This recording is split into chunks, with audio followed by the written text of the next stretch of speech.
tous, bienvenue à mon 8e podcast. Aujourd'hui, on va faire le podcast du mois de avril.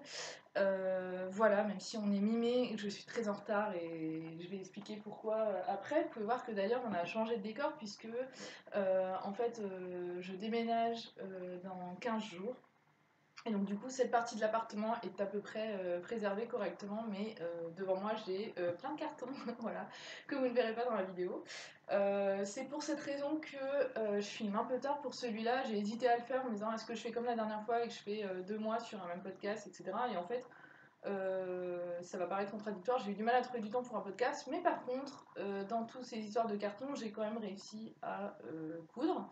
Donc j'ai quand même des trucs à présenter. Donc je me suis dit que j'allais quand même faire le mois d'avril et présenter les 2-3 trucs que j'ai. Et je ferai un autre podcast, je l'espère, pour le mois de mai, sachant que voilà, je préviens qu'il arrivera pas mal en retard aussi, puisque à ce moment-là j'aurai déménagé et que je sais pas du tout où on en sera dans les cartons, si j'aurai le temps de bien voilà, commencer à s'installer, trouver un endroit, une nouvelle installation pour les podcasts, etc. C'est pas toujours facile, donc on verra bien.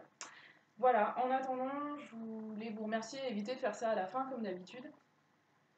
J'ai encore oublié de redire mon prénom, hein, genre c'est une maladie, c'est pas possible. Donc je rappelle que moi je m'appelle Marine et que je poste des trucs sur YouTube et Instagram sous le nom de La Fille Kiwi. Et voilà, je vais encore en profiter un peu pour vous remercier pour les vues, les commentaires que vous laissez sous les podcasts, etc.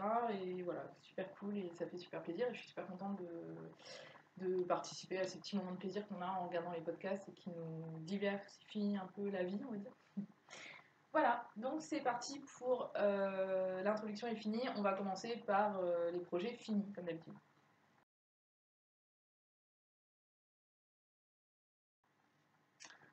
Voilà, donc premier projet fini, comme d'habitude je commence par celui que je porte sur moi. Donc il s'agit de la blouse miroir. J'en avais parlé je crois dans le mois dernier, dans mon dernier podcast, j'avais présenté le tissu et j'avais dit que c'était un projet. En effet c'est un truc que j'ai fait hyper rapidement parce que j'étais trop fan du tissu, ça fait longtemps que je fais un truc comme ça. Et en fait les trucs blancs, enfin moi je suis très blanc et noir, gris. Et le blanc, j'y reviens souvent, notamment quand il commence à faire beau, j'ai tout le temps envie de mettre du blanc et je trouve que ça va avec tout et tout. Et tout, et tout, et tout, et tout. Et voilà, du coup, j'ai refait une blouse mémoire. J'en avais fait une que j'ai présentée aussi il n'y a pas très longtemps avec des fleurs bleues que j'ai adoré. J'ai adoré ce modèle, je trouve qu'il se coud hyper facilement et que la coupe est dingue.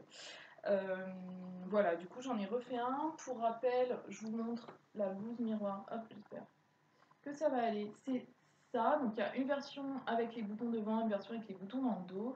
Moi, j'ai pas encore fait la version bouton dans le dos. Je pense que je la ferai, mais pour l'instant, j'ai pas envie d'avoir des trucs qui montent trop là, donc j'ai pas encore décidé de faire ça. Voilà, je vais pas revenir trop dessus, mais comme j'avais une fiche avec les instructions. Pardon. Euh, Donc, les instructions sont top. Je sais qu'il y a pas mal de critiques autour des patrons de M comme Marie, mais moi j'adore leur coupe. Je trouve que vraiment, s'il y a une marque que je garderais, c'est celle-là. Et j'aime bien les patrons faits à la main, ça me dérange pas du tout, je trouve ça plutôt sympa. Voilà. Je trouve juste que des fois il y a des variantes de taille et qu'il faut faire juste attention à ça. C'est-à-dire que moi j'ai fait du S pour cette blouse, il y a des trucs où je taille en M et voilà, faut faire un peu attention. Et j'en avais parlé sur mon dernier modèle. Je trouve que là j'ai fait du S et je sais pas si vous voyez bien, mais moi je trouve ça parfait comme ça. Mais c'est vrai que quelqu'un qui voudrait un modèle très très ajusté, faudrait faire la taille en dessous, alors que la taille en dessous c'est du XS, c'est que moi je fais pas du tout du XS quoi. Mais bon voilà, donc faut tester et faire la taille qui nous convient. Une fois qu'on a trouvé la taille sur le modèle, c'est ok. Voilà, c'est un tissu en crêpe qui est un tout petit peu élastique et du coup c'est encore plus confortable. La couleur c'est ivoire. Et je l'ai eu à Mondial Tissu dans un rayon où il y avait que des trucs de mariée. Donc je pense qu'en fait ça c'est pour faire des robes de mariée avec de la dentelle, etc. Pour ma part je n'en suis pas là. Donc bon bah voilà, du coup pas de robe de mariée mais une petite blouse dedans et la matière est absolument dingue. Genre une qualité mais folle, il tâche pas trop, il boulotte pas. C'était hyper facile à coudre, vraiment il est parfait. Voilà, la seule petite remarque à la limite, mais moi ça me dérange pas du tout, c'est que il est pas du tout transparent, mais comme les tissus blancs, souvent, bah, si je m'en rapproche, vous allez voir que peut-être. que en fait il y a toute la parmenture qui passe là et que forcément on la voit un tout petit peu à travers. Après bon bah c'est tout, elle est complètement symétrique et voilà j'ai fait en sorte que ça passe vraiment pareil des deux côtés pour pas que ce soit gênant. Voilà et j'ai fait, qu'est-ce que je voulais dire d'autre, j'ai fait quelques modifications, pas beaucoup, donc vous pouvez voir qu'il n'y a pas de boutons. Normalement on coud des petits boutons tout le long, qui d'ailleurs ne sont pas des boutonnières, ce sont des boutons qui permettent de fermer le vêtement en vêtement, donc on n'ouvre pas la blouse puisqu'on la passe par la tête. Et moi j'avais pas envie de mettre des boutons, donc j'ai cousu à la main tout le long ici, et puis le long de l'autre bout qui va à l'intérieur. Voilà, et l'autre modification que j'ai fait, c'est que normalement les manches elles sont longues et elles arrivent jusqu'au bout et elles sont droites. Et en fait, moi je les ai raccourcies puisque si je fais ça, en fait, tous mes vêtements, quand c'est long, j'ai tendance à retrousser mes manches sans arrêt. Et en fait, moi j'adore quand ça arrive au-dessus de la montre. Donc là, c'est vraiment ma longueur parfaite. En revanche, voilà, c'est parce que je l'ai modifié. Donc ceux qui veulent des longueurs normales, vous inquiétez pas, le patron est fait comme ça. Je dis n'importe quoi en fait. Je suis en train de me dire que je dis des grosses bêtises puisque non, le patron il est en 3/4, pardon. Et d'ailleurs, je crois que j'en avais parlé la dernière fois, il est en 3/4 assez court, c'est-à-dire que je pense qu'il est en 3/4 ici. Et que du coup, quand on aime le 3/4 un tout petit peu plus long, il faut quand même le rallonger un petit peu, ce que j'avais fait la dernière fois, et là je l'ai rallongé beaucoup plus pour avoir la longueur que j'aime. Voilà, et donc j'ai fait des petits poignets de manches parce que j'avais envie de ça sur celle-là pour que ça ressemble un peu plus à une chemise. Et voilà, je pensais pas froncer mon tissu, je suis pas très fronce en fait. Déjà, j'aime pas les faire. Et en plus, bah, j'aime beaucoup moins que les plis. Donc, pour pouvoir rentrer ma manche dans le poignet de manche, parce que c'était pas tout à fait la même taille et il y avait trop d'embus, j'ai fait des petits plis comme ça. Je sais pas si on va voir. Donc en fait, il y a deux petits plis ici et il y en a deux de l'autre côté. Voilà. Que dire sur ça? J'ai rien noté d'autre. Voilà, ça c'est pour les modifications. Je suis absolument fan de ce patron, comme je disais la dernière fois, je le trouve parfait, je trouve que la coupe est géniale. Je trouve que le décolleté sur moi, il arrive pile au bon endroit, c'est-à-dire que ça ne me pose aucun problème pour aller bosser et en même temps c'est pas trop fermé. Donc voilà, plus pour ce patron-là et ce tissu et cette association. Et j'ai déjà envie de le mettre tout le temps. Je l'ai fait il y a 15 jours et tous les jours je me force à mettre des autres trucs des fois parce que je peux pas le mettre tout le temps. Mais voilà, j'adore. Voilà, voilà, on continue.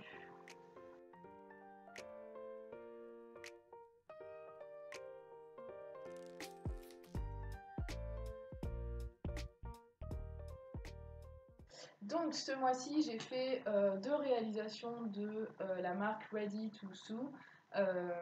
Une qui est sortie il n'y a pas longtemps et une qui est beaucoup plus vieille que dont j'avais acheté le patron il y a longtemps. Et alors, bon voilà, je vais faire un point là-dessus parce que comme ça sera fait pour les deux modèles.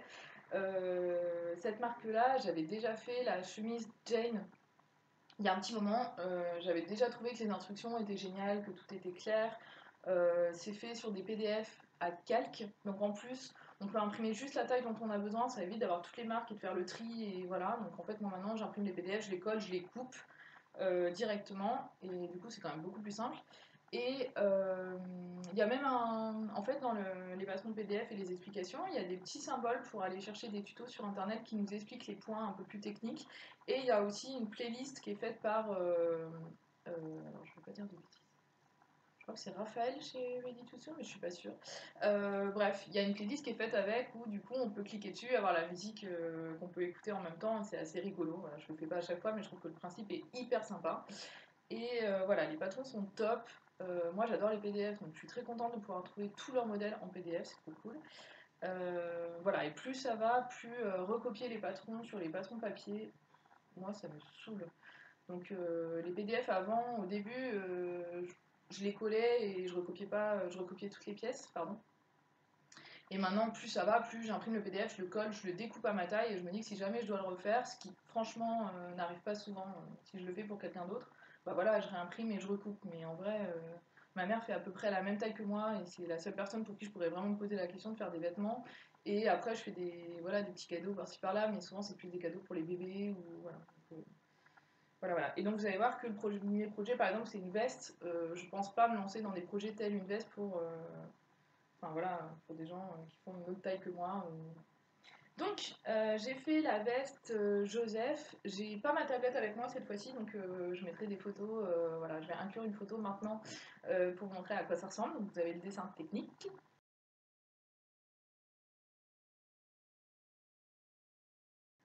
Voilà, donc la veste Joseph, vous avez vu, c'est une veste un peu. Alors je sais pas trop comment la qualifier parce qu'on dirait une veste de blazer un peu, ou en. C'est entre ça, une veste un peu plus ample et un peu plus cool.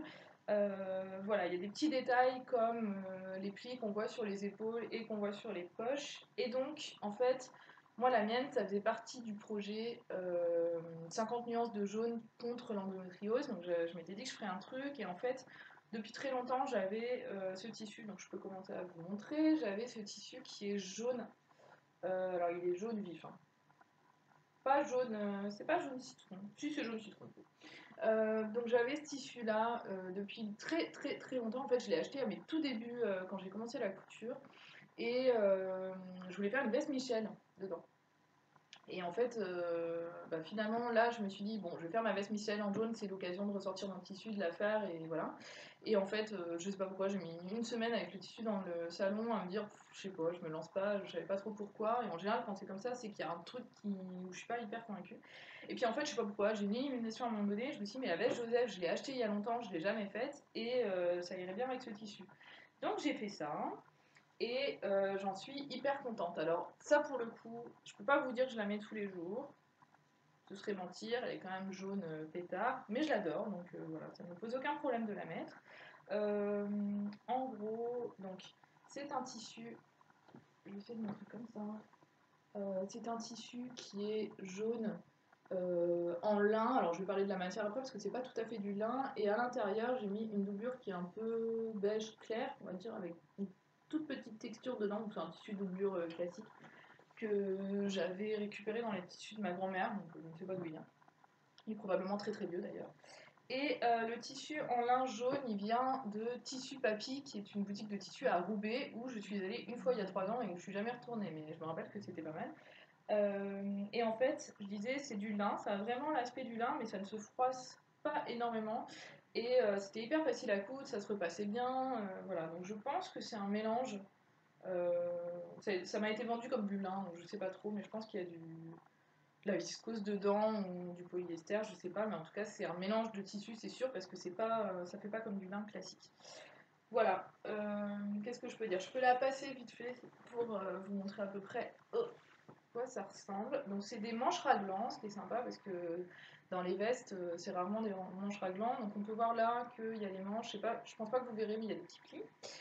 Et après, voilà, je peux vous lever rapidement, tac, pour que vous voyez. Donc mes pages passepoilées sont ici, je galère. Là, et donc en fait il y a des petits plis là aussi. Et après, si je me tourne, hop, ça fait comme ça. Vous pouvez voir qu'elle reste quand même, enfin elle est ajustée, mais le modèle se veut assez loose quand même. Et du coup là j'ai fait une taille 36 parce que chez cette marque-là je suis entre 36 et 38, mais je me doutais que ça taillait un peu grand, enfin qu'en tout cas c'était voulu comme ça et je la voulais pas trop trop large. Et je pense que j'ai bien fait parce qu'en effet 38 ça aurait été probablement un peu grand. Voilà, je regarde si j'ai autre chose à vous dire parce que j'oublie toujours tout. Euh, voilà, je l'ai dit tout à l'heure, les instructions étaient top, j'ai hyper bien compris toutes les finitions à l'intérieur. Donc là, même sous la parmenture, il y a une sous-piqûre pour bien tenir la parmenture et qu'elle ne bouge pas. Voilà. Il y a, j'avais jamais fait ça en fait, il y a la doublure et les manches. Et en fait, à la fin, on coud sur la couture de la manche. On refait une petite couture pile dans la couture, donc une couture qu'on ne voit pas du tout. Je peux essayer de vous montrer que ça fonctionne. Donc là, il y a la couture et moi j'ai fait une couture à l'intérieur et ça permet de fixer les deux ensemble et que en fait la manche à l'intérieur ne dégueule pas, qu'elle sorte pas et ça c'est vraiment pas mal. Et voilà, tout a bien marché. Je suis en train de réfléchir. Oui, c'était pas préconisé de glacer les enformes, mais je l'ai fait parce que je voulais pas que ça rebique. Et donc glacer les enformes, c'est en fait quand on a fini le vêtement, on le remet à l'envers et on attache la partie du bas, donc la parmenture tout en bas. En fait, celle qui se replie comme ça, on la fixe à point visible à la main à l'intérieur pour être sûr que ça ne se déplie pas quand la veste est portée. Je ne sais pas si vous voyez ce que je veux dire, mais voilà, ceux qui savent, savent.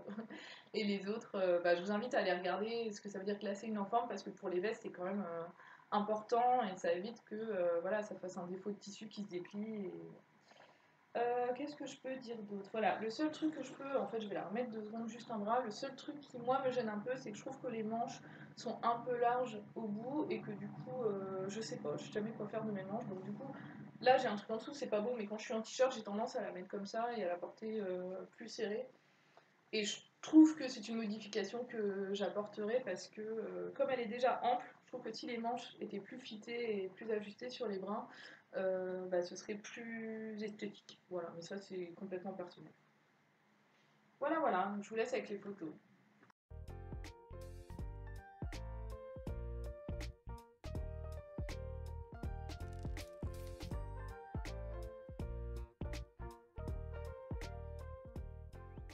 Alors, on continue avec la marque Ready to Sew. J'aurais jamais autant dit ce nom dans un podcast. Sauf que là, vous allez voir que c'est un fail. Et c'est un fail à cause de moi et de mon choix de tissu, je pense. C'est pas à cause du patron. En fait, j'ai voulu faire la jupe Juliette. Donc celle-là, par contre, c'est une jupe qui est sortie dans la toute dernière collection de la marque. Et voilà, en fait, il y a eu pas mal de versions. C'est une petite jupe qui a été faite pas mal en cuir ou en simili-cuir, donc elle est plus ou moins faite pour ça, je pense. Et il y a des empiècements dessus, etc. D'ailleurs, je vais vous laisser avec les photos le dessin technique là maintenant. Voilà, donc du coup, c'est une petite jupe avec des empiècements. Moi, je mets jamais de jupe et je mets très très peu de robes. En fait, je mets que des robes longues. Ou il y a fut un temps, je mettais des mini-jupes. Et du coup, quand j'ai vu ce modèle-là, je me suis dit, ah bah, elle est trop longue pour ce que j'aime bien, mais si je la raccourcis un peu, ça peut faire une petite mini-jupe en cuir, pourquoi pas. Ça m'amusait de faire ça, de me lancer dans un projet où c'est un peu différent, c'était un peu un enjeu, etc. Bon bah, grossièrement, je crois que c'était bien trop d'enjeux pour moi, puisque la couture du simili-cuir, ça a été un peu la bataille marine 0, simili-cuir 50 points. J'ai testé plein de pieds différents, j'ai lu plein de techniques sur internet, enfin j'ai fait le tour de la question et j'ai quand même bien galéré. Ouais, donc je pense que mon simili-cuir il est bien trop mou et que du coup il gondole et qu'il était insupportable à coudre et que voilà, quelle que soit la technique que j'utilisais, c'était juste hyper compliqué. Donc voilà, donc je vous montre quand même. Je l'ai laissé de côté parce que j'ai passé quand même une journée dessus et que ça a fini par me dégoûter complètement. Et là, ça fait un petit moment que je l'ai cousu, que je l'ai laissé de côté. En la ressortant tout à l'heure, je me suis dit, oh, faudrait quand même que j'essaye de voir si je peux faire quelque chose. Enfin voilà, je sais pas. Donc, je vous montre. Jusque-là, tout va bien. Vous allez voir sur le devant, c'est pas si mal que ça. Donc ça fait ça. Vous allez voir que ça gondole quand même un tout petit peu au contour, aux coutures, pardon, et que c'est pas très très joli. En revanche, bon voilà, il fallait faire des surpiqûres partout. Quand je faisais des surpiqûres, mon tissu se pliait au fur et à mesure, donc j'étais obligée de lever le pied de biche, genre toutes les 2 secondes, pour pouvoir continuer. Enfin, c'était une horreur sans nom, franchement. Donc j'ai trop galéré, mais je suis quand même assez fière parce que j'étais très patiente. Ça m'a pris 3 heures de faire les surpiqûres, mais ça a fonctionné. Et là où je suis quand même très embêtée, c'est que j'ai fait la fermeture éclair et que là, c'était juste une horreur, quoi. Genre, j'ai jamais réussi à le faire sans que ça gondole. Du coup, ça gondole complètement partout. Enfin, voilà, je vais me dégoûter en regardant les images du podcast quand je vais faire le montage, parce que je crois que c'est pire en vidéo qu'en vrai. Mais voilà, donc j'étais un peu ok. Et après, je l'ai essayé. Et en fait, je sais pas si ça se voit quand je la mets comme ça, mais du coup, en gros, hop, si je fais ça, ça va marcher. Tout là, c'est pile sur mes hanches et c'est assez moulant, donc ça tire et du coup tout va bien. Juste en dessous, bah forcément c'est un tout petit peu plus lent puisque ça ne moule pas les cuisses non plus voilà, à outrance. Et du coup, à cet endroit-là, le simili-cuir il fait des, voilà, et il gondole et c'est absolument dégueulasse. Donc ça passe de tout lisse tiré sur les hanches à aux cuisses, ça gondole. Donc franchement pas terrible. Voilà, mais encore une fois, c'est de ma faute et bah, je pense que je la retesterai dans un simili-cuir beaucoup plus épais et pas élastique du tout, peut-être. Je pense que ça réglera probablement le problème. Et bah voilà, ce truc, je sais pas encore quel sort je vais lui réserver. Je ne sais pas. Voilà, bon, c'est tout, ça arrive, hein, il y a des trucs. C'était un enjeu, c'était un défi de le faire, ça m'a amusé quand même, etc. Mais voilà, je suis un peu déçue de ne pas mener le projet à bout. Surtout que, bah, encore une fois, voilà, les instructions, il n'y avait aucun problème, la coupe est parfaite, c'est-à-dire qu'à part le fait que ça gondole, mais ça c'est mon tissu, elle tombe, mais alors ça peut pas tomber plus pile poil que ça, c'est pas possible. Donc nickel, et surtout dans ce patron et dans plusieurs patrons de la nouvelle collection, il y a des demi-tailles pour les modèles très ajustés, dont celui-là. Et donc, moi par exemple, comme je suis toujours entre le 36 et le 38, bah, là j'ai pu faire 38 justement à la partie que je vous montrais pour les hanches là, j'ai fait du 38, et pour la partie du haut, j'ai fait du 37 en fait, parce que j'ai fait une demi-taille. Et en fait, la demi-taille, c'était exactement au centimètre près mon tour de taille. Donc du coup, quand je l'essaye, elle est vraiment elle est faite à la taille, et pour le coup, c'est vraiment, vraiment du vêtement sur mesure, quoi. Donc voilà, ça je dis plus, enfin, on se rapproche de... Enfin voilà, c'est un patron d'une qualité incroyable, mais c'est mon tissu qui n'a pas fonctionné. Voilà, donc vous n'aurez pas de photo pour celle-là, puisque de toute façon elle n'est pas finie, et que voilà, ça ressemble à rien, donc on va pas se faire plus de mal que ça. Voilà, j'en ai fini pour les vêtements qui me concernent. Donc comme d'habitude, j'ai gardé pour après les vêtements de bébé pour les cadeaux, et les sous-vêtements, parce que j'ai fait aussi des tests de sous-vêtements. Je vais commencer avec une barboteuse que j'ai fait pour une petite fille. Enfin, je dis ça, mais les deux, c'est pour des petites filles en fait. Voilà, la première, donc c'est une petite barboteuse que j'ai fait en... Donc la taille c'est 3-6 mois sur le site. C'est un modèle gratuit qui vient du blog, alors c'est Oh Mother Mine DIY. Je pense que je vais l'indiquer en même temps. C'est une marque, enfin c'est pas une marque en fait, c'est une blogueuse espagnole qui poste plein de vidéos sur son site avec les instructions et avec un article pour chaque patron à chaque fois. Elle fait des patrons pour femmes et beaucoup pour bébés ou pour enfants. Et alors tous ces modèles sont absolument craquants. Moi j'ai découvert ça sur Pinterest et j'étais trop à fond.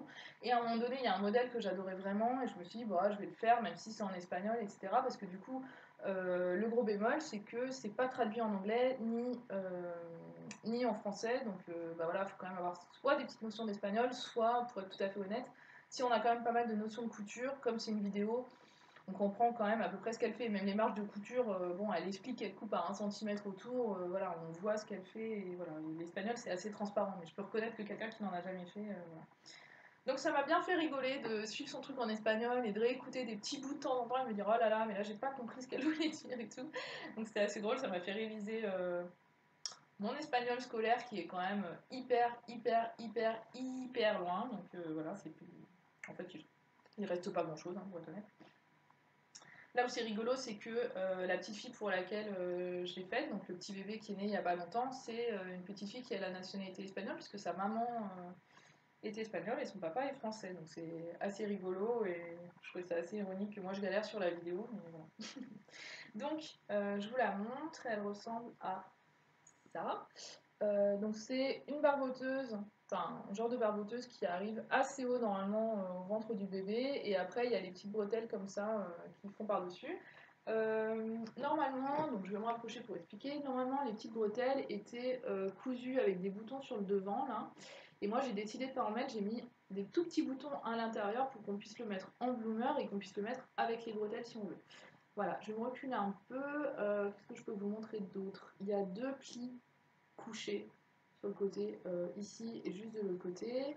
Il y a une ouverture en bas et moi je trouve ça vraiment bien parce que je me dis que pour changer les couches c'est quand même beaucoup plus pratique. Voilà, et j'ai mis des pressions cannes transparentes, bon on s'en fout qu'elles soient transparentes, mais que j'ai recouvert avec du tissu.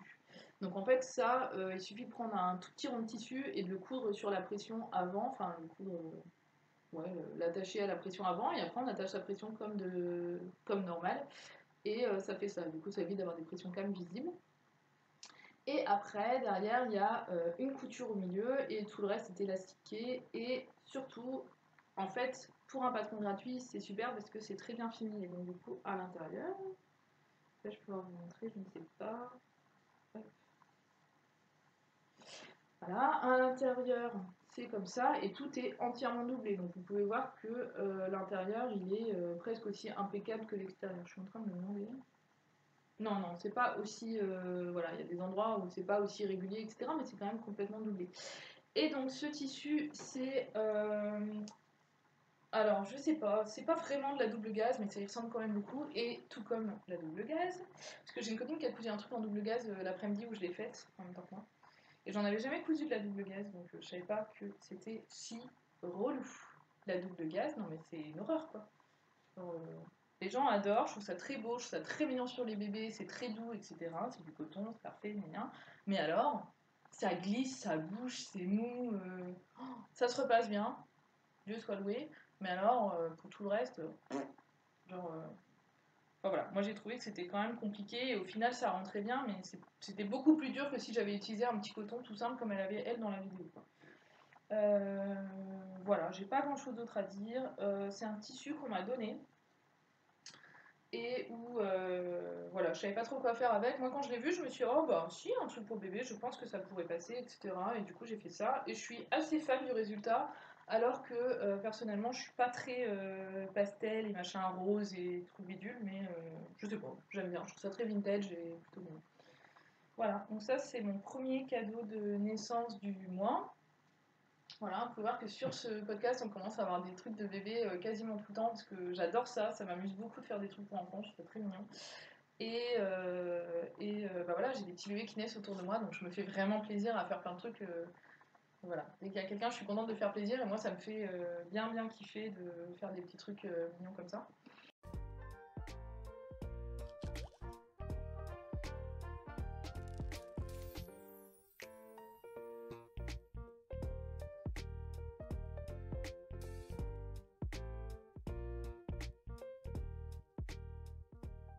Voilà, donc le deuxième truc c'est une petite barboteuse et cette fois-ci c'est une barboteuse en tricot où j'avais vu le modèle sur le compte Instagram Like a Bobo qui l'avait faite en camel dans une laine un peu plus. Elle c'était de la laine,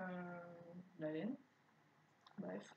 Et c'était très très joli et du coup je suis allée voir et en fait pareil c'est un tuto gratuit de. Alors j'ai un problème parce que je crois que c'est Marie d'Anjou. J'espère que je dis pas de bêtises, je crois que c'est ça. Voilà, sur son blog. Alors le nom du blog, je ne me souviens pas, mais je mettrai tout ça en dessous. Et donc c'est un petit patron gratuit qui est présenté sur l'image sur une poupée et qui est présenté comme du 0-3 mois. Et en effet, donc je vous montre le truc, si j'y arrive. Donc ça ressemble à ça. Je vais avoir du mal à le mettre à plat. Voilà, je vais essayer d'aller plus près. Donc ça fait ça. C'est préconisé dans une laine qui s'appelle Aviso, qui est une laine fil d'art, qui n'est pas une laine en fait, c'est du coton. Du coup, moi je l'ai fait en coton parce que c'est un petit bébé qui est né en ce moment et que je voulais pas du tout quelque chose de chaud, enfin de trop chaud en tout cas. Voilà, c'est un modèle complètement adapté aux débutants parce qu'il y a des augmentations, des diminutions, mais il suffit d'aller regarder sur internet comment ça fonctionne et c'est assez simple. Voilà, il n'y a pas besoin d'un matériel de fou, il faut juste des aiguilles dans la bonne taille et le fil. Je me souviens plus en quelle taille j'ai tricoté, mais ça doit être du 5. Et après, sur le dos, bon, c'est à l'envers, mais c'est plus facile pour moi de le tenir comme ça. C'est comme ça. Et ici, on a une bande de côte jusqu'à la fin. Et en fait, quand on fait le modèle, on le fait en une pièce, puis on le plie en deux et on coud sur les côtés, endroit contre endroit, avant de retourner. Voilà, le seul bémol, je vais essayer de rester dans cette position-là, parce que comme ça, je pourrais vous montrer, c'est que quand je plie les bretelles, comme elles vont être comme ça, avec le petit bouton, je sais pas si vous arrivez à voir, mais alors c'est tout petit. C'est-à-dire que 0,3 mois, c'est du 0 mois et enfin, par rapport au truc que j'ai déjà cousu, aux vêtements que j'ai déjà vus en 3 mois, je trouve qu'en hauteur de buste, enfin de buste de bébé, c'est vraiment très court. Donc voilà. Donc je pense, alors là je sais pas si vous allez comprendre ce que je veux dire, mais je pense faire, comme j'ai fait des boutonnières en haut des bretelles, il y a un petit trou pour mettre un bouton. Je pense que je vais créer des petits bouts de tissu gris comme ça et que comme ça on pourra les attacher au bout et les utiliser un peu comme des rallonges. Voilà, et donc je me dis que dans le même tissu, ça fera joli, ça fera un petit style un peu différent et que du coup ça permettra de rallonger les bretelles et de la mettre en vraiment 3-6 mois, voire en 6 mois en fait. Donc ça c'est pour la barboteuse et pour aller avec, donc je vous montre quand même ce que ça donne, ça fait comme ça et j'ai fait des petits bandeaux que j'ai trouvé sur un blog, pareil c'est un modèle gratuit avec les explications pour le faire et j'ai fait des petits bandeaux de petites filles du coup, alors du coup j'ai essayé de diminuer par rapport au patron que j'avais trouvé parce que je savais que c'était pour un bébé qui venait de naître. Je les trouve encore un peu grands, c'est-à-dire je ne me rends pas compte, mais je trouve que pour une tête de bébé, ce sera peut-être un peu trop présent. Voilà, on verra bien. En tout cas, du coup, je les trouve très mignons. Ils sont très bien finis, c'est très bien expliqué. Encore une fois, je vous mettrai toutes les infos en dessous parce que j'ai oublié d'où ça venait. Voilà. En gros, ça ressemble donc à ça. Hop. Voilà, j'en ai fait un. Alors là, ça paraît énorme. En vrai, c'est quand même un peu moins grand. Genre, si je mets, je sais pas, Ça paraît toujours aussi énorme. Si je mets ma main à côté, peut-être qu'on se rendra compte de la taille. Voilà, celui-là, il est en lin gris doublé avec un petit coton qui vient de Mondial Tissu avec des petites crevettes roses. Me demandez pas, enfin je sais pas, c'est un tissu improbable, mais moi j'aime beaucoup. Et j'ai mis un petit passepoil beige, en blanc cassé, parce que elle mettait du passepoil et qu'en effet ça rendait vraiment bien sur le mur. J'essaie de vous montrer dans la lumière correcte. Voilà, et le deuxième, je reste là, il est comme ça. Donc celui-là, pareil, c'est des tissus de Mondial Tissu. Je l'ai fait sans passepoil, en blanc, tout simple, et puis avec un petit tissu à fleurs comme ça que j'aime beaucoup aussi, et où il y a un petit peu de gris dedans. Donc normalement, ça va avec.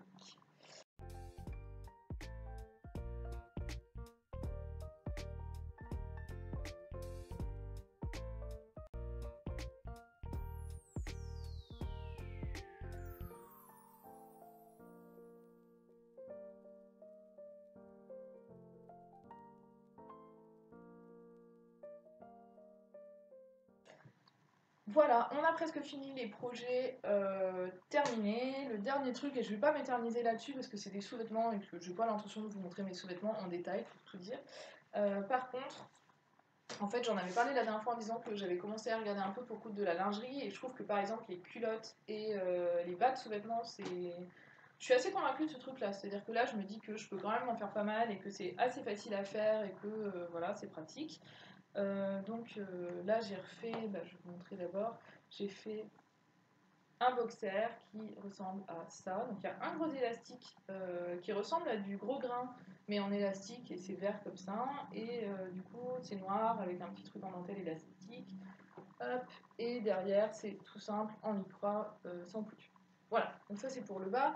Le bas, franchement, si vous posez la question de faire de la lingerie, il faut vraiment commencer par ça, et c'est tout à fait accessible, et c'est assez gratifiant de faire ça, et voilà, même si c'est très minutieux et qu'il faut s'entraîner plusieurs fois sur l'élastique pour comprendre comment ça marche. Voilà, et j'ai fait, donc ça c'est un bas qui vient du livre Apprendre à coudre, mes premiers seulement, je sais pas quoi. Voilà, c'est un livre qui est très bien expliqué, qui a plein de détails, plein de modèles.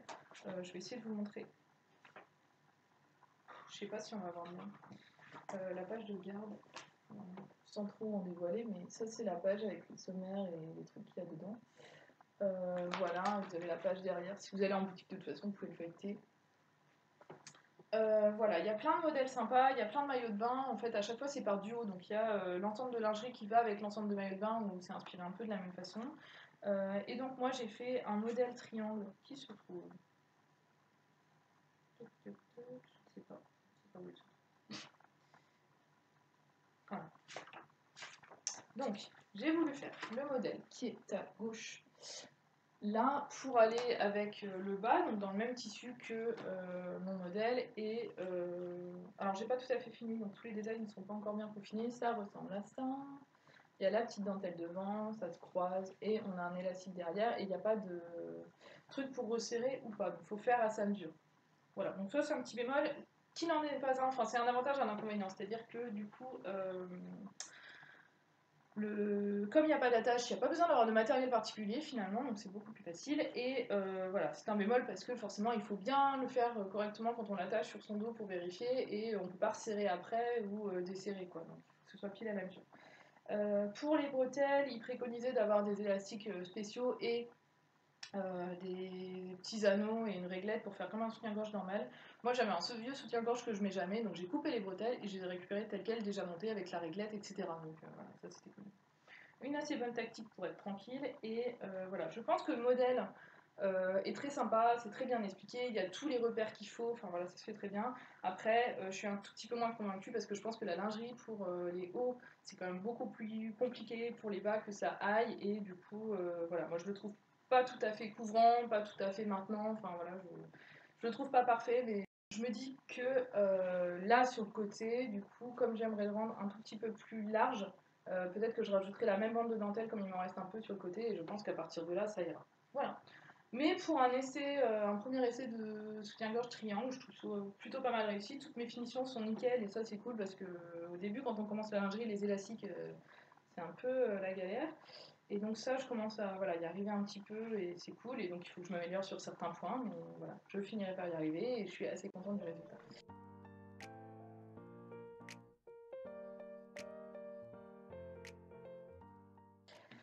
Voilà, donc on a fini avec les projets finis. Je vais passer aux projets futurs et je vais essayer de me dépêcher parce que je vois que la batterie est en train de mourir.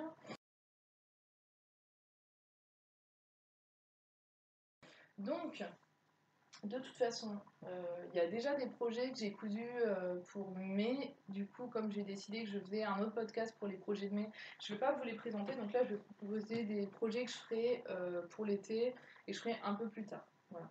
Et vous allez voir, ça va aller relativement vite. Donc, le tout prochain projet que vous verrez vraiment dans le mois prochain, c'est la combi M comme métropolitane. Pareil, je vais vous mettre une image.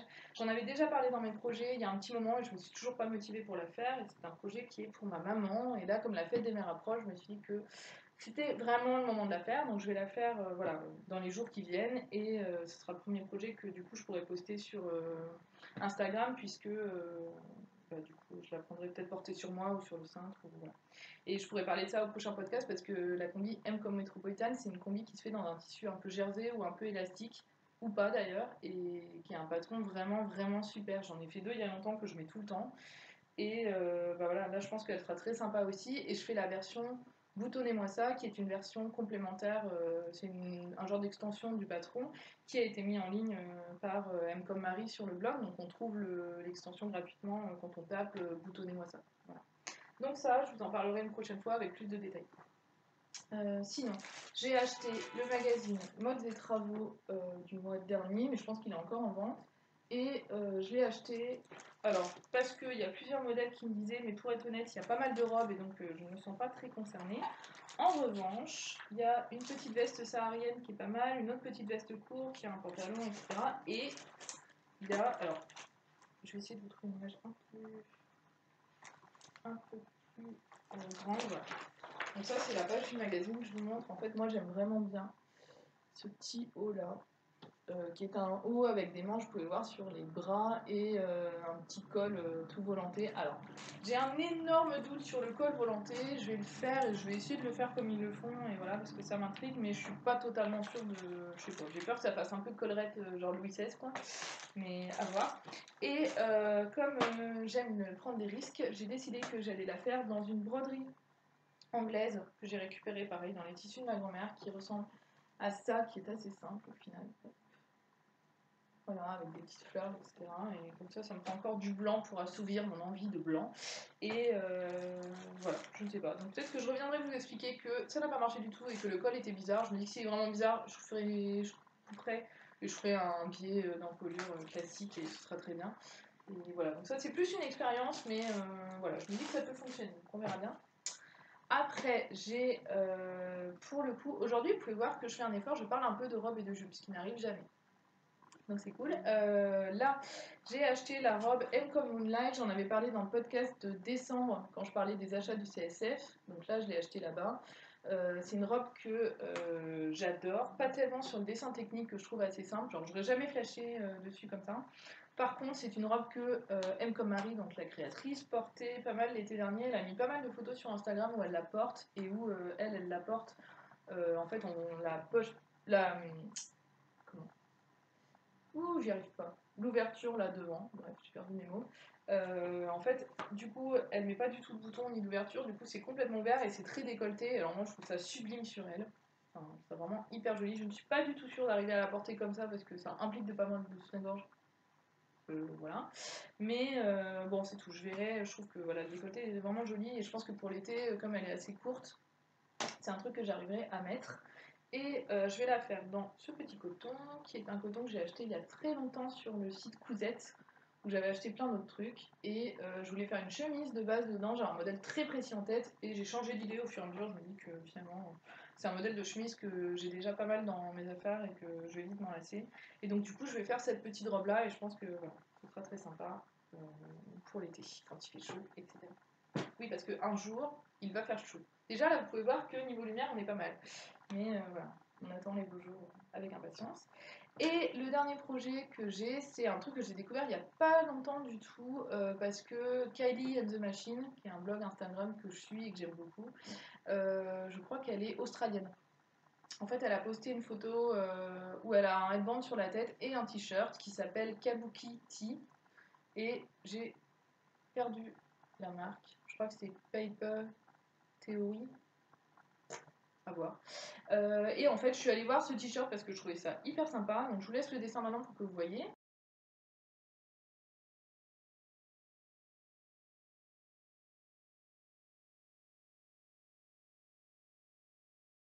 Voilà, et donc en fait, je trouve que la couture avec les ongles comme ça, c'est hyper original. Je pense que ça se coupe très rapidement et que c'est un modèle qu'on peut faire avec des cotons tout simples. Et moi, j'aime bien ces modèles-là parce que, en fait, je me rends compte que tous les modèles que je fais, c'est des modèles qui se cousent pas du tout en coton et du coup, j'en fais jamais. Je fais toujours du crêpe ou des matières un peu fluides.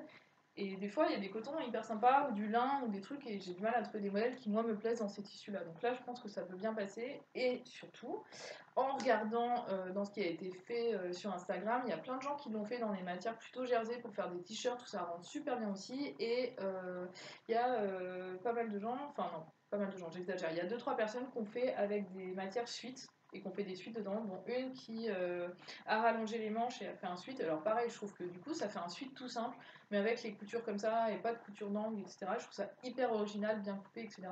Donc j'ai un coupon qui ressemble à ça, hein, qui est un coupon de molleton chiné, comme ça.